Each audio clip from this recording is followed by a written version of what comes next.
చట్టం తన పని తాను చేసుకుపోవాలి అంటుంటారు. అట్లాగే చట్టం ఇక్కడ ఎవరికి చుట్టం కాదంటుంటారు. కానీ ఇక్కడ సమస్య ఏంటంటే ఈ చట్టాన్ని తయారు చేసేవాడే దానికి చుట్టాలని మార్చేస్తే ఎవడేం చేయలేడు. ఇప్పుడు అమెరికా చేస్తున్నది అదే.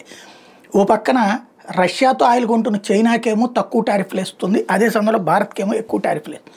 అంటే వాళ్ళు కావాలనుకున్నప్పుడు చైనాని ఎడిపించాలనుకుంటే భారత్ని ప్రోత్సహిస్తారు, భారత్ని ఎడిపించాలనుకున్నప్పుడు చైనాని ప్రోత్సహిస్తారు. అంటే అది వాళ్ళ యాటిట్యూడ్ అది.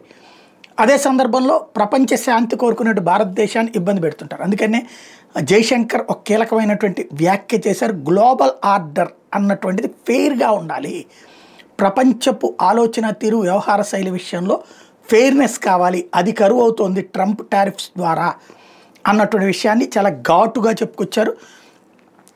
We live in complicated and uncertain times. Our collective desire is to see a fair and representative global order, not one dominated by a few.